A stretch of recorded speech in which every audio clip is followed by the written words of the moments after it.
네, 안녕하세요. 연합뉴스TV 문승욱 기자라고 합니다. 2주 전쯤에는 대선 과정에서 이제 아무도 돕지 않겠다 이렇게 말씀하셨다가 입장을 바꾸게 된 결정적인 계기가 좀 궁금하고요. 김인석 이제 의원이 민주당 소속 김인석 의원이 조금 전 브리핑에서 두 사람의 정치적 결합이 무슨 정치적 의미가 있냐 마이너스 10점짜리 연합이다 비판했는데 이에 대한 입장이 궁금합니다. 네, 저는 불출마 선언을 하면서 이렇게 말씀을 드렸습니다. 저는 출마하지도 않고 다른 사람의 선거를 돕지도 않겠다. 그러나 대한민국의 위기를 경고하고 개헌 같은 대안을 제시하는 일은 앞으로도 계속하겠다. 이렇게 말씀드렸고 오늘의 제 발표는 바로 그 계속하겠다고 하는 저의 일의 연장선상에 있다고 생각합니다. 두 번째, 늘 남을 그렇게 비방만 하는 사람들의 코멘트에 일일이 대꾸하고 싶은 마음이 없고 그럴 가치도 없습니다.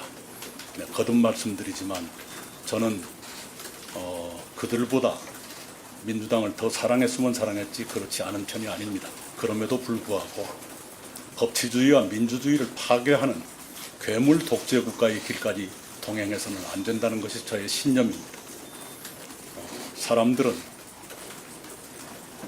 여러 경우가 있습니다. 윈스턴 처칠 전 영국 총리는 당적을 한번 바꾼 적이 있지만 그는 이렇게 말했습니다. 어떤 사람은 당 때문에 신념을 바꾸지만 나는 신념 때문에 당을 바꿨다라고 그는 말했습니다. 자, 다음 언론인 네.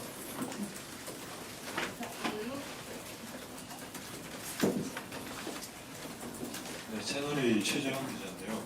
그러면 향후 유세라던가 김수원 같이 하실 계획 가능성이 혹시 있을까요?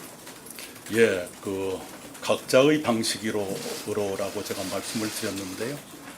저에게 어울리는 방식으로 하고 싶습니다. 네, 구체적으로 말씀해 주세요. 그것은 앞으로 이제 여러 요구가 있을 거고 그에 대한 응답이 있겠지요.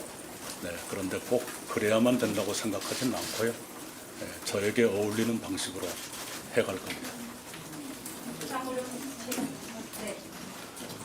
마이크가 한번 네. 장소가 협소해서 네. 말씀해 주십시오. 네. 소속을 조금 말씀해 주시고 질문해 주십시오. 네, 저 한겨레 이수입니다. 계속 지금까지 비상계엄에 가깝다고 지적해 오셨는데 저는 지금 국민의힘하고 김문수 후보는 비상계엄에 대해서 비상계엄을 사과하는 데 좀 충분한 모습을 보이고 있다고 생각하시는지 궁금하고 그리고 어제 만남에서 김문수 후보에게 이제 윤석열 대통령과의 전략을 이제 얘기하셨는데 경청했다라고 말씀을 해주셨는데 어떤 반응을 주셨는지 어떤 의미를 주셨는지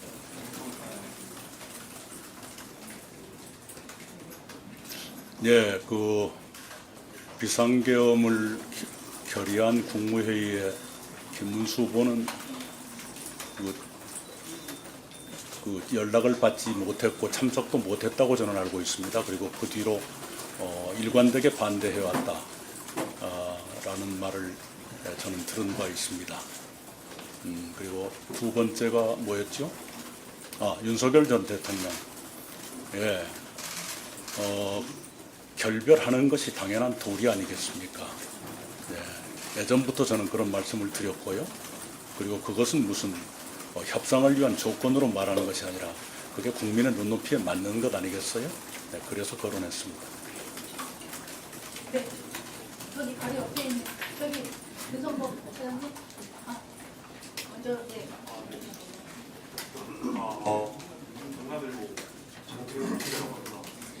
과거에 고모님께서 그 개혁신당과 통합을 시도했다가 실패하셨는데 사실 김문수 후보의 대선 승리의 마지막 카드는 이준석 후보와의 단일을 하다라는 얘기가 많습니다.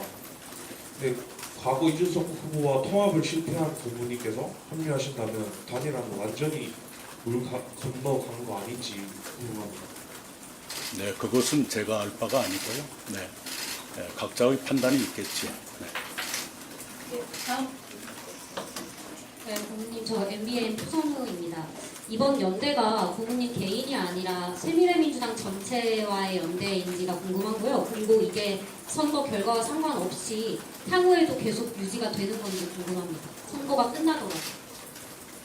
우선은 제가 연대라는 말을 한 번도 안 썼을 거예요. 제 아들이 고대를 나왔습니다. 예. 그 문제는 당이 판단할 일이라고 생각합니다. 제가 일일이 당에 대해서 이러쿵저러쿵 지시하고 있지 않습니다. 예, 그리고 선거 이후는 또 선거 이후에 맞게 판단해야 되겠죠. 네. 네, 잘 되셨으면 질문해 주십시오.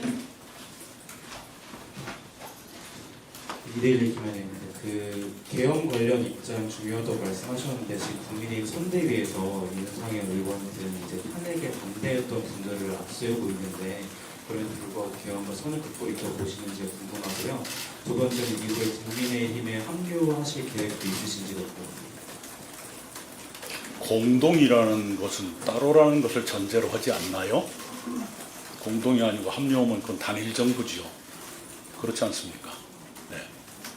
네. 그리고 계엄에 대한 또는 탄핵에 대한 입장 차이는 있었겠지요. 네.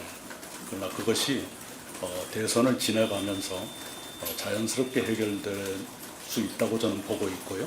네. 지금 선거 일주일을 앞두고 그것 청산부터 하겠다고 덤비는 건 효과적이지 않다고 생각합니다. 네, 잘 되셨습니다.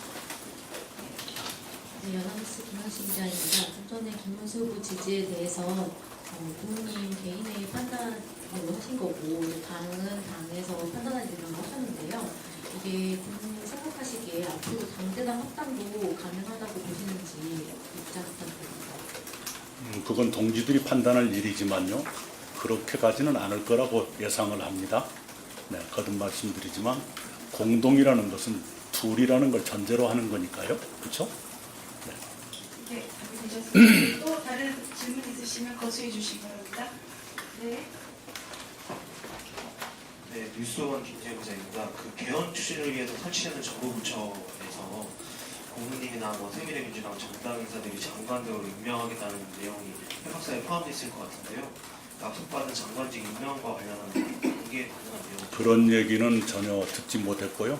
저 또한 거론하지 않았습니다. 잘 되셨을 거라고 봅니다. 또 다른 언론인들 거수해 주시기 바랍니다.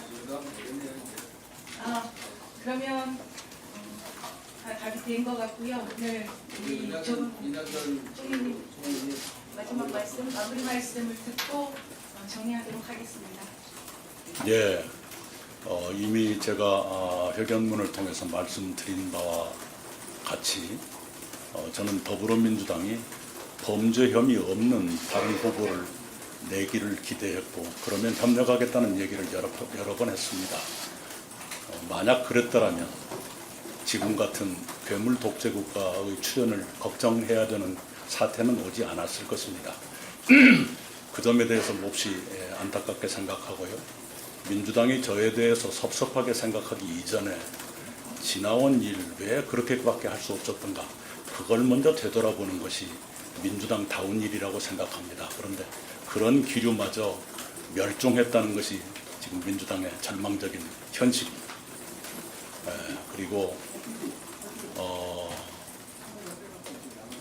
그 이념이나 정책 노선에서 여전히 저는 민주당의 DNA를 가지고 있지만 민주당의 DNA 속에는 삼권을 장악하고 괴물 독재 국가로 가는 것은 거기에 포함되어 있지 않다고 저는 믿고 있습니다. 근데 어쩌자고 이렇게까지 되고 있는지 거기에 대해서 민주당이 깊은 성찰을 할 필요가 있을 겁니다. 저 같은 사람 비난한다고 해서 민주당이 좋아지는 것이 아닙니다. 네, 오히려 성찰하고 어떻게 앞으로 개선할 것인가를 고민하는 것이 옳은 일이지. 맨 그런 식으로 자기들 가는데 조금만 보조를 같이 하지 않으면 무슨 나쁜 사람인 것처럼 하는 그게 바로 민주당의 비극입니다. 네. 네, 이상으로 오늘 긴급 기자회견을 마치겠습니다. 급하게 마련된 일정이었음에도 불구하고 이렇게 자리를 꽉 메워주셔서 감사드리고요. 고맙습니다. 안녕 돌아가십시오. 많은 관심 아니 부탁드리겠습니다. 그런데 말이 끝나지 않았는데 중간에 잘라가지고. 죄송합니다. 네, 저희는 그렇게 세력이 많은 건 아닙니다. 그러나 양당과 비교해서 외롭지만 저희들이 정당한 명분을 갖고 있다고 믿습니다.